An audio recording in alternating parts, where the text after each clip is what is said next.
From the floor of the Lone Star Cruiser, you watch the tops of the downtown corridor's office buildings disappear, replaced by the gray overcast over the I-90 bridge.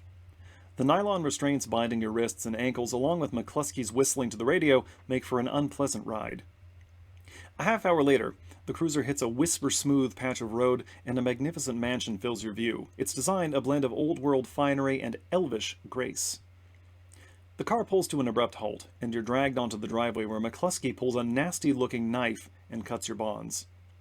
You look up to see you're surrounded by a squad of green-clad ghosts, Special Forces troops from Tir-Tir-Gire. Massaging the feeling back into your numb extremities, you prepare to meet the man himself, James Telestrian III.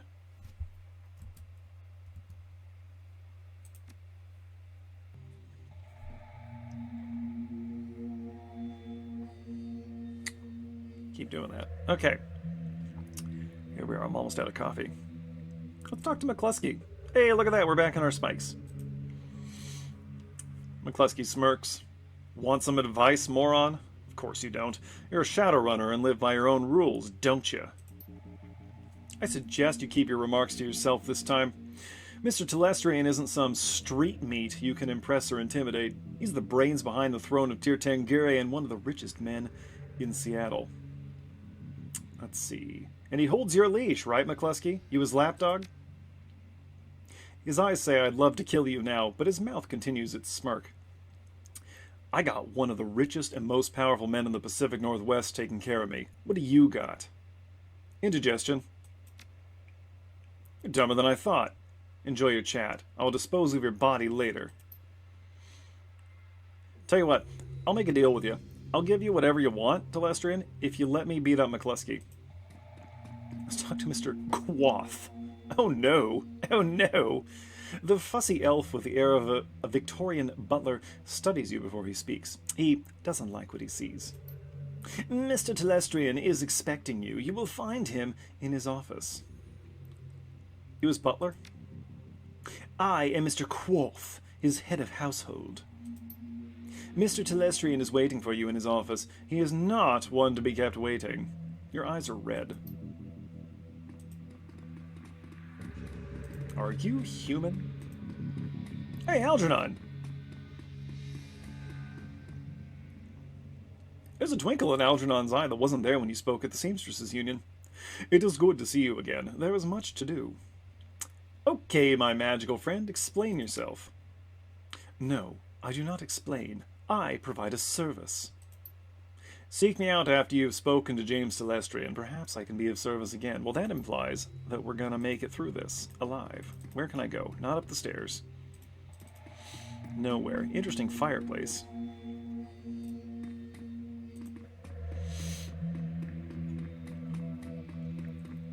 Yeah, look at all this, like, faux fantasy Celtic decor. Posers! Yep. Ghosts. We want nothing to do with that. We are just a Shadowrunner. Hello, James. Jimothy. As you approach, James Telestrian III looks up from the computer screen built into the surface of his desk and assesses you, calculating and cold. A practiced smile comes to his face. He vibes the kind of rich you don't get from Trivid. It's not the clothing or the trappings or the bow before your betters mansion. It's something else, the feeling that you're being categorized as a resource or a liability or a pawn. I have been reviewing the results of your visit to my Seattle office last night. I admit they are impressive. You generated a considerable amount of damage to my office complex, killed or wounded many of my security personnel, and cost my vice president of security his job. In 24 hours, you have accumulated quite a bill with me, sir. Yeah, but he's going to leave us alive because we're more useful paying him back than we would be dead.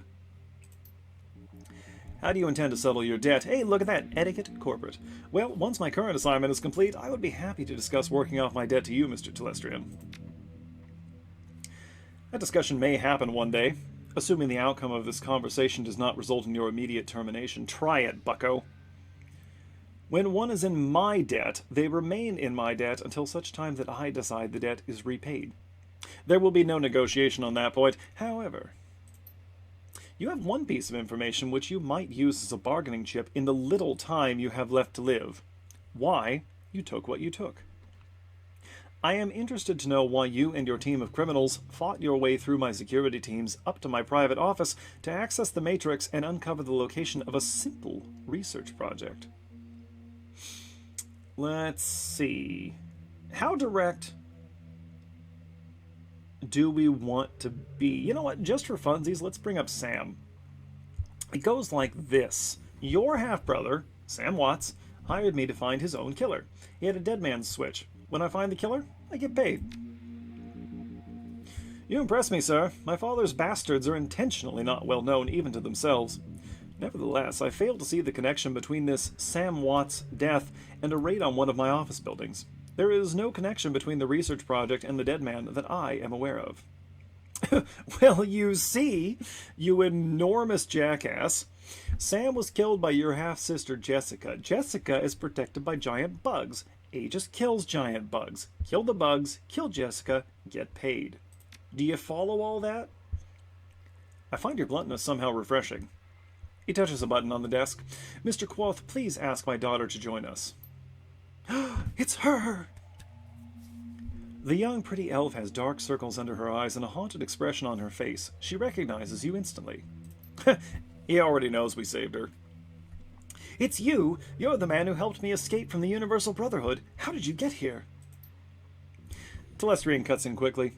Thank you, Marie-Louise. You have confirmed the identity of your rescuer and given me reason to forgive him for his trespasses against me. All those people I killed, totally irrelevant, because I did a favor for this guy without realizing it. Oh, yes. She looks hungry for your help. I'm glad you're here. You did well back there. Without you, we'd all be dead. She closes her eyes.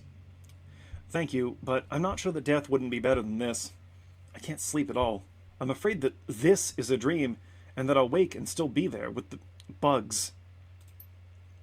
You can relax, Marie-Louise. You are safe. It is over. It is not over. No, it won't be over until they're all dead. See, she gets it. Can we have her in the party? She shudders. You didn't see them. You don't understand. You and those men you flew in here, all you do is talk. It's just like you to form a committee, Father. Well, he's got an MBA, right? Gotta do something with it. I knew that someone had to take action. That's why I got Harkeem involved. The already cold exterior of James Telestrian III turns to ice. I see. It was you and your crippled little friend who leaked Aegis to this man. We will speak of it later, in private. Now then, Meathook, there are people I wish you to meet. The committee my daughter alluded to. This is a rare opportunity for a man of the streets such as yourself. I urge you to behave. We will adjourn to the library. Well, you see, boss, I'm not really much of a committee joining sort of guy. His jaw sets. No one is suggesting you join them, nor that you are worthy of doing so. You are attending a briefing. Now come with me and watch your tongue. I'll cut your head off. I will. There's a weight in Telestrian's library, a sense of magnitude and of purpose. You are no longer in the presence of mere wealth. You are in the presence of history. Look who it is. Look, look, look, look, look. We're going to meet this guy in a second. Lady and gentlemen, this is Meathook. Yeah, imagine having to introduce this guy.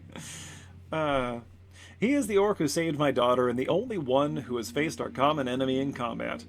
Herr Brackhaus, what does the representative of the great dragon Lufweir have to tell us about the magical insect this Shadowrunner uncovered? Now, I believe Brackhaus is the German equivalent of Mr. Johnson. Brackhaus speaks slowly, with a deep, melodious German accent, which I am not going to attempt to imitate.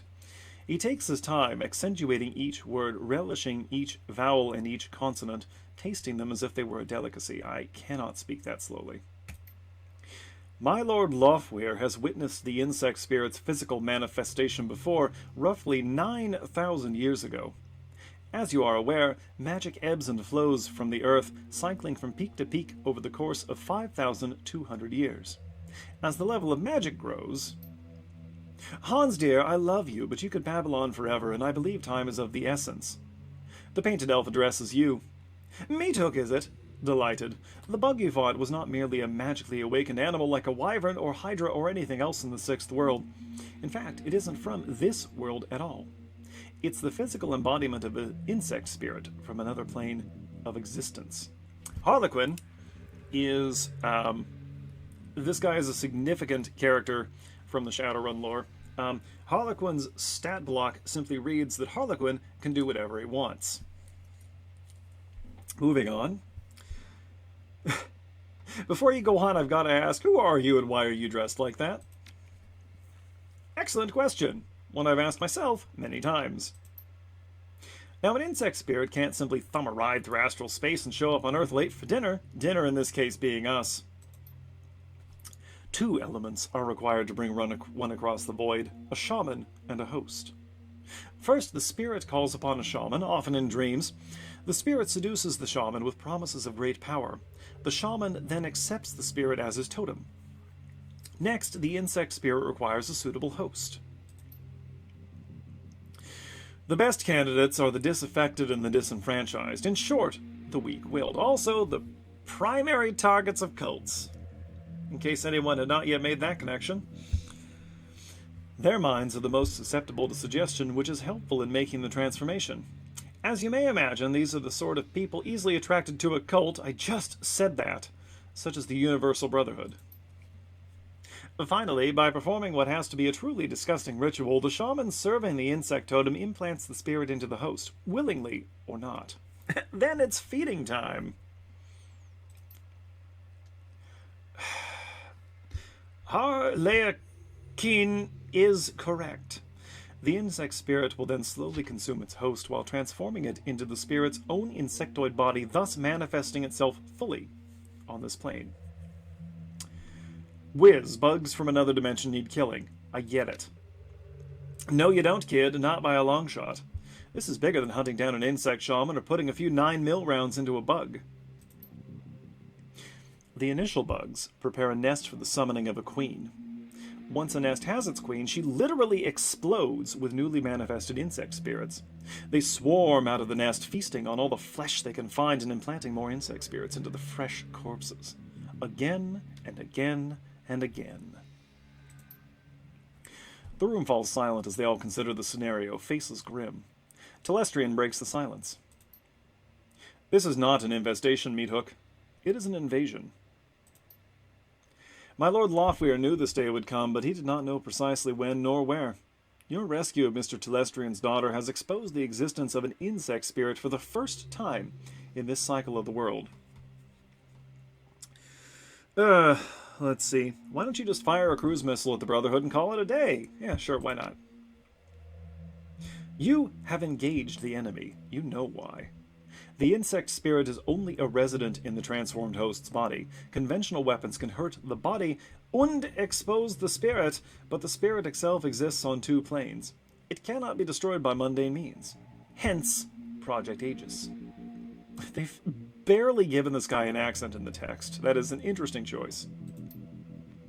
Air Telestrian's biotechnology and agricultural divisions worked with my Lord Lofweir's thaumaturgical engineers and designed Project Aegis to destroy an insect spirit once it is released from its host.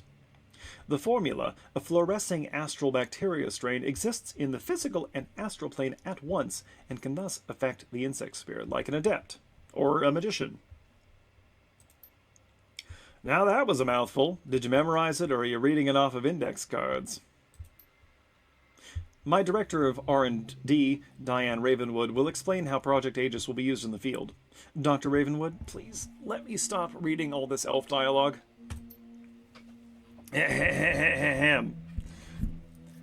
Our weapons specialists have rapidly prototyped a delivery device for the fluorescing astral bacteria strain. They've created some prototype launchers which fire Aegis-filled shells. When fired, the shells will discharge a high-velocity stream of the bacteria. Yeah, we're going to use germ warfare grenade launchers for this next thing. In order to destroy one of the bugs, it must first be damaged using conventional weapons or magic until the spirit is released from the host body.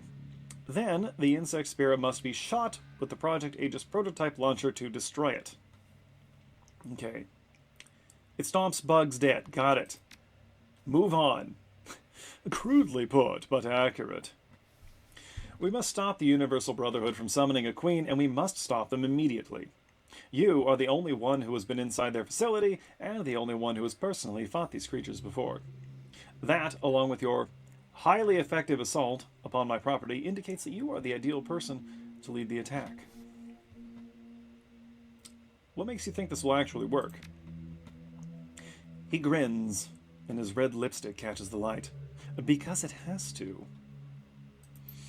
Come on, kid, when fate taps you on the shoulder, you've got to pay attention. Unfortunately, she has the nasty habit of tapping you on the opposite shoulder, so that when you turn around, she's on your other side, giggling like a deranged schoolgirl. I hate that. Enough! Are you willing to undergo this mission, Meathook? You had me at killing bugs. Show me how to use Aegis, and I'll get it done. Excellent. Harlequin claps his hand as if seeing the circus for the first time. Hand singular. I love the way that the short-lived are willing to die even faster. It's very inspirational. Brackhouse raises his hand and Harlequin's clapping instantly stops.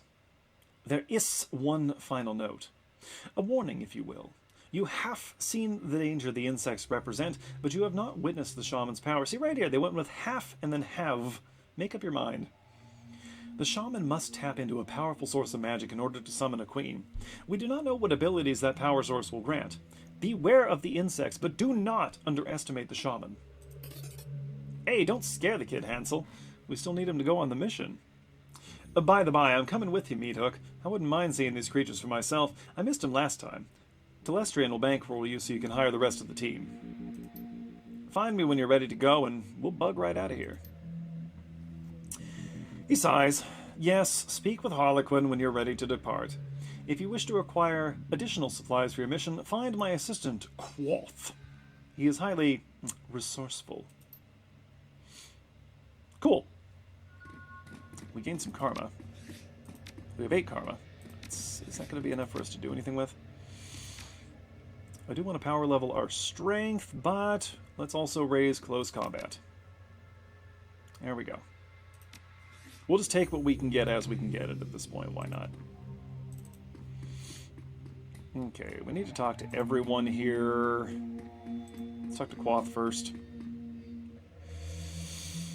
Okay, authorized down for you with anything from weapons. Blah, blah, blah, blah, blah. Cyber. Show me what we have. We got 13 grand.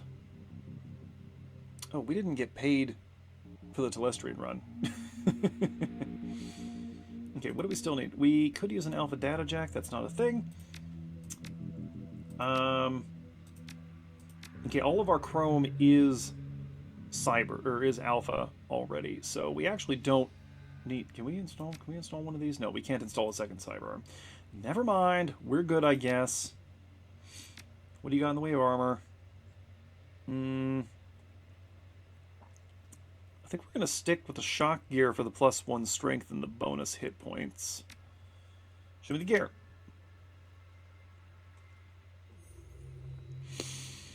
We don't have a high enough ranged combat. Oh, there's the smart link.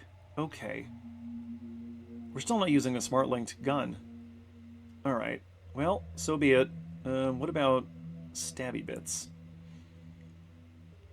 No, we're still good on that. Okay. Consumables, we didn't use our grenades or our... Oh, wait. We need medkits. Premium medkit. Boom. Got it. Yeah, cool. I'm actually going to take a second one of those, if you don't mind, my friend. I have a nasty habit of rolling out without adequate healing. Okay, cool. That'll do us, I guess. Alright. We can't really go anywhere, so I guess we'll just talk to everybody and then call it good. Hey, Marie-Louise. How you doing? I was listening. It sounds bad. Yeah, you could say that. Thank you for everything. It could be worse. Could be raining. She smiles. It's Seattle. You look like you have a question. Yeah, why were you locked up at the Universal Brotherhood, first of all? Father didn't approve of my boyfriend and tried to scare him off. Who was your boyfriend? Something went wrong and Harkeem ended up in a wheelchair. Oh, Harkeem is the boyfriend. Okay. Father covered the whole thing up and lied to me about Harkeem. He told me horrible things. Her jaw clenches. And I believed him.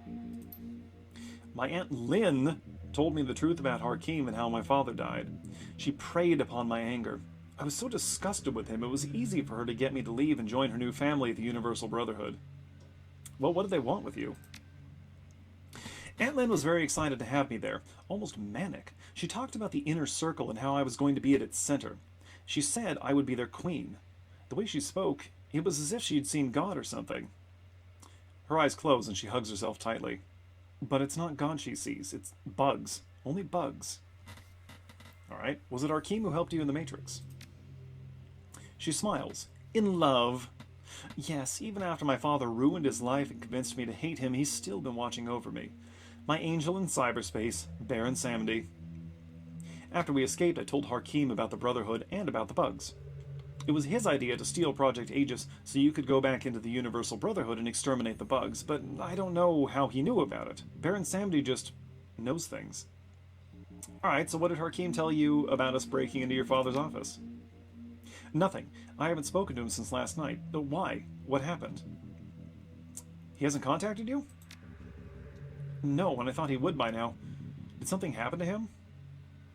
Ooh, last I heard from him, he'd been made. They were coming for him. I'm sure he's okay. He was in the Matrix the whole time. That's what I thought. Harkeem is amazing in the Matrix. I'm sure I'll hear from him soon. I should go. Well, anyway... I'm gonna go talk to McCluskey. Can we taunt him? Let's talk orc to orc. You're gonna die. We're all gonna die, McCluskey. Yeah, but you're gonna die screaming. That's it? That's all we got. Can I just, like... You're not going anywhere. Yeah, try and stop me. I'll kill all of you and then go back for my meeting. Can I steal stuff, please? You got anything to add, Jimothy? Tell me more about Project Aegis. Telestrian Industries Corporation has been working on Project Aegis for 2 years without fully understanding its use. Loftware did not trust me with the information. My engineers finally met the Dragon's specifications 3 months ago and had just begun the production process when my cousin Lynn hired Shadowrunners to destroy the lab and the factory, leaving us only the sample you stole. Why was your daughter taken by the cult, bucko? He pauses before answering. The host for the Queen is chosen very carefully as the interactions between the Queen and lead shaman are critical. A family connection between the two roles is ideal. As you have discovered my father's indiscretion with Melinda Watts, you know that Jessica Watts, the shaman, and Marie-Louise are related by blood. I would appreciate if that information remained in the shadows. What's it worth to you? How do I use Aegis? My people have weaponized the Project Aegis formula by creating shells which, when fired, propel a high-velocity cloud of the material, which should be effective at killing exposed insect spirits. There are more effective ways to deliver Aegis, obviously, but time was of the essence, and I needed to improvise. Could we just airstrike the building? Load up a bunker buster with this stuff and just drop it on him? Okay, there are 3 different colors of word bubbles here. We'll start with Brackhouse. We did not allow many opportunities during our briefing for you to ask questions, Shadowrunner. You may ask them now. How'd the spirits get here? When the membrane between planes thins, the insect spirits reach into the mind of a shaman and begin their manipulation, playing on weaknesses and offering unlimited power if the rituals needed to bring the spirits here are performed. But once a shaman takes on an insect spirit as a totem, they begin an inevitable decline into insanity, slowly losing their humanity. Eventually, the shaman completely succumbs, choosing the contentment and sense of clear purpose that being part of a hive provides. Perform your role, serve your queen. That is all. Okay, but if the great dragon Loftweir had seen this before and knew another was coming, why didn't he move faster? Based upon the previous cycles of magic, the first insects are not due to appear for another 700 years. My Lord Loftweir believed he was well ahead of schedule. Something is different this time. It is concerning. Why do you think it's different this time? Because it's 700 years ahead of schedule. Come on. Perhaps it is due to the population of humans and metahumans on Earth being so much higher than in previous ages. As a result, the volume of magic created by sentient beings is correspondingly higher. Or perhaps it is the density of the population, coupled with the advances of society and technology, that has altered things. Magic has never returned to a world like this one before. The density of sentient creatures, coupled with the density of information, coupled with a new concept, the technological persistence of memory, heightens a society's existential angst. Thus, more people realize how truly horrible existence is, simultaneously. That in itself may be a form of magic. We are studying the question now. Great, it's our collective ennui that's bringing the demon bugs into our reality. Fantastic. Oh man, my throat is really rough. Hang on a sec, I'm gonna go grab some more coffee. I'll be right back. Okay, and now for more reading. What's it like to serve a great dragon, Hans? The German man's eyes narrow. Do not misconstrue my relationship with Lord Lofweir. I do not serve. I don't understand what that means, but carry on. Where do the insect spirits come from? As the level of magic in the Sixth World grows, for lack of a better word, the distance between the various planes of reality decreases. When the membrane between the planes is thin enough, ritual magic may be used to draw beings from one to another. I should go! I'm done talking to you. Okay, Algernon. How'd you get involved with this, bucko? I have a question first, friend. I do not need fetishes, thank you. Were you spying on me at the Seamstresses Union? His eyes widen at the question. You mistake your importance, Meathook. No, I was not spying on you. Until Mr. Telestrian's summons, you were beneath my notice. I saw only a customer. Do you require my magic? Are you really here? Algernon's face takes on a dreamy expression. Are any of us? Yes, Meathook, I am here, and at the Seamstresses Union, and a myriad of other places. On to the work at hand. Do you require my magic? No, keep asking questions. Who are you? I am a peddler of magic spells, spirits, and foci. Nothing more. Nothing else. No. There's a car alarm going off outside my window. Does somebody want to deal with that?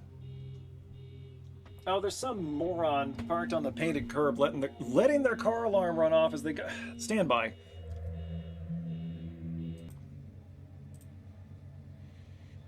Oops, I lost us again. Yeah, okay, so some genius set off their car alarm. They parked in the no parking zone, set off their car alarm, and then I watched them walk away from the car with the alarm blaring into the building. Fantastic. Amazing. Let's talk to Harlequin. The only guy here I care about talking to. Are you ready to get knee-deep in ectoplasm? I have a few questions first. Of course you do. So who are you? I am he, as you are me, and we are all together. Well, that sounds like a load of dreck. It is indeed. I am pleased that you are not gullible enough to fall for that line. He bows with a flourish. I am Harley Akeen, the Lightbearer, last knight of the Crying Spire, he who manipulates Shadowrunners and fights duels, and for the next hour or two, I am at your service. Okay, how do we kill an insect spirit again? Ah, the fun gory stuff. Step 1. Damage the bug using conventional weapons and magic until the spirit is released from the host body. Step 2. Shoot the insect spirit using the Project Aegis launcher that Telestrian's people created. Step 3. Keep shooting until either the spirit is destroyed or you are bug food. Rinse, repeat. Neat. What's the connection between the bugs and the Universal Brotherhood? Harlequin's eyes glitter at the question. Oh, this one is genius. Genius! Talk about hiding in plain sight. This cycle, the bugs didn't use some whacked-out shaman in a small rural village as their portal. They're thinking big. They set up shop in every major city, created a major marketing campaign, and then began aggressively recruiting the dropouts, the disaffected, and the deranged, just like any good cult. If Aegis fails, if we fail, the world will be absolutely overrun by bugs. It's brilliant! Well, that's fantastic. On to something obviously more important. Does Hans Brackhouse really work for a great dragon? He winks. No. Oh. Is this Lofweir? Is this actually Lofweir? Okay. Well, I'm ready. Let's go stomp some bugs. I thought you'd never ask. I suppose you should know, Telestrian's technicians only had time to create a few prototype Aegis launchers. I'll be taking one naturally, another is for you. Treat her well. If you want additional bug-splattering firepower, James has agreed to allow one of his personal elite guard to accompany us with the final prototype weapon. And now, let us away! We have a date with Destiny, and she doesn't like to be kept waiting. Alright. We gotta put our team together. We're taking the Ghost. What can Harlequin actually do for us? He's got spellcasting and chi casting. Okay, he does everything. He does everything. Okay, so these are adaptabilities. He's also got some spells. He's got drugs. No cyberware, of course. That would be anathema for him. The Tier Ghost has the launcher and a gun. And no close combat weapon, but has the close combat skill. So that's fine. Also, several grenades. We have the launcher. And our gun, and our sword. What?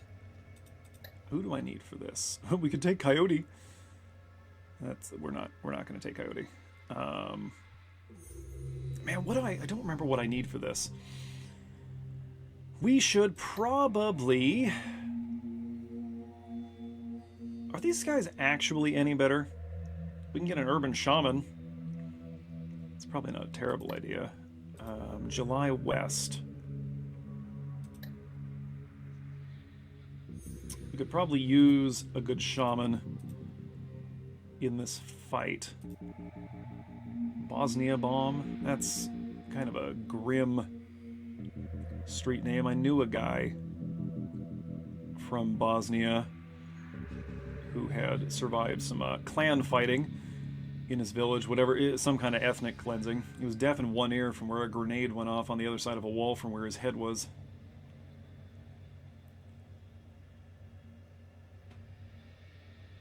He probably would not find that street name very amusing. I'm spending too much time thinking about this. We're going to grab July West. That'll be fine, probably. Yeah. Can I not take Harlequin? Nope, we must take Harlequin. Okay. Whatever, it'll be fine. I'm sure it'll be fine. Let's go. Here we go. Head to the hive. Yeah, great. Sounds fantastic. Let's do it.